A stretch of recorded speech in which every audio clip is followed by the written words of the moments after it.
Hello hi नमस्ते सबैजनालाई good morning है। म चाहिँ सधैँको रुटिन जस्तै बिहान चाहिँ करिब 5:15मा उठेँ, पानी तताएँ, पानी तताइसकेपछि जुत्ता तयार गरेँ, जुत्ता तयार गरिसकेपछि म चाहिँ एक गिलास तातो पानी खाइसकेपछि जुत्ता लगाइसकेपछि म लागेँ मेरो रनिङ यात्रातिर है। अब रनिङ यात्रातिर लागिसकेपछि मैले चाहिँ केही चाहिँ भन्नुपर्छ नयाँ आउने साथीहरूको लागि भनेर। जीवन सफल हुनको लागि धेरैले मेहनत गरिराखेका हुन्छन्, तर सङ्घर्ष सहरे अगाडि बढ्ने मान्छेहरू थोरै हुन्छन्। हार मान्ने मान्छेहरू हजारौँ कारणहरू भेटिन्छन्, तर जित्ने मानिसहरू एउटै कारण खोज्छ, म किन यो दौड मैले किन चाहिँ यो काम सुरुवात गरेको भन्ने कुरा। सफलता एउटा रातमा चाहिँ आउँदैन, सफलता एकै रातमा आउँदैन। हरेक ठुला यात्राको सुरुवात सानो पाइलाबाट हुन्छ। कहिलेकाहीँ शरीर थाक्न सक्छ, कहिलेकाहीँ मनहरू हार्न सक्छ, तर कहिले सपनाहरू टुट्न सक्छन्, तर कहिले मनभित्रको मनोबल टुट्न सक्छ, हार खान सक्छ, तर हामीले कहिले पनि हार मान्दैनौँ। जब अरू सुतिरहेका हुन्छन् त्यही समयमा मेहनत गर्ने मानिसहरूको इतिहास लेखिरहेका हुन्छन्। रनिङ भनेको केवल दौड होइन, यो आफूलाई जित्ने एउटा यात्रा हो। हरेक पसिनाको भविष्य सफलताको मूल्य हो।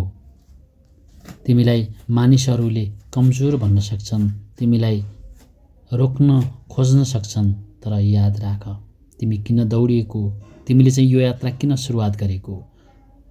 सिंहलाई कसैले वनको राजा बनाएको होइन, उसले साहस गरेर ऊ आफै वनको राजा बनेको।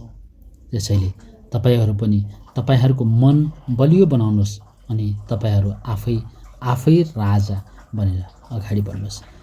जीवनमा कहिले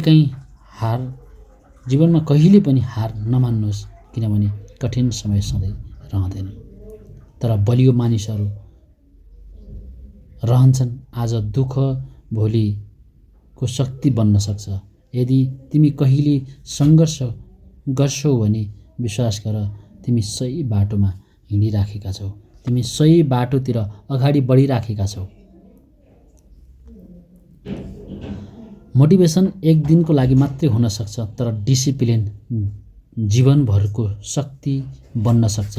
त्यसैले दौडको सुरुवात गर्नको लागि या तपाईँले कुनै नयाँ कामहरू सुरुवात गर्दै हुनुहुन्छ भने त्यसको लागि सबैभन्दा पहिला तपाईलाई मोटिभेसनल भिडियो अरूले दिन सक्छ, तर तपाईमा आत्मविश्वास डिसिप्लिन त्यो हुन जरुरी छ।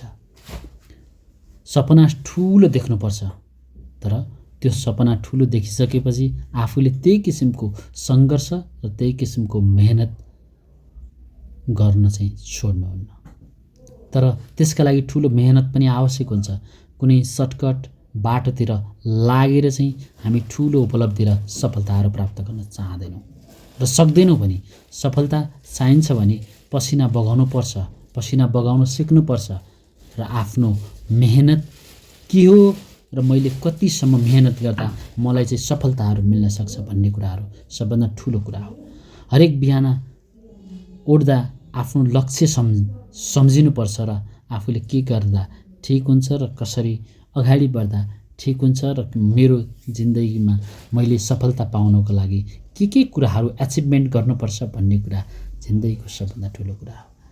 मैले यो दौड अथवा मैले यो काम किन सुरुवात गरेँ भन्ने कुराहरू हरेक पटक आफू कमजोर र आफू टुटेको बेला सम्झिनुपर्छ र त्यसैलाई नै आफ्नो एकदम ठुलो बलियो हतियार बनाएर अगाडि बढ्नुपर्छ।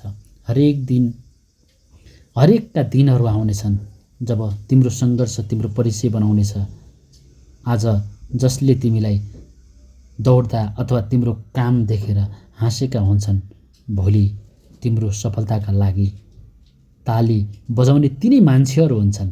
त्यसैले रोकिनु हुँदैन, थाक्न हुँदैन, तर हार मान्न पनि हुँदैन।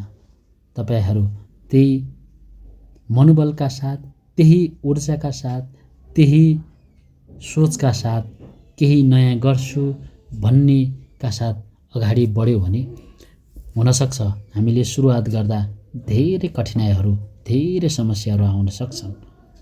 धेरै अडचनाहरू आउन सक्छन्, धेरैले हामीलाई चाहिँ नराम्रो भन्न सक्छन्, तर हामीले त्यसको पछाडि लाग्नुहुन्न। सपना देख्ने सबै सफल हुँदैनन्, तर सङ्घर्ष गर्ने मानिसहरू एक दिन अवश्य पनि सफल हुन्छ। त्यो दिन तिम्रो समय आउनेछ, तिमी आफै उठ्नेछौ, तिमी आफैले आफैलाई प्रमाणित गर्नेछौ भन्ने कुरा राख्दै बाँकी कुराहरू अर्को भिडियोमा। हस् त, have a nice day, take care.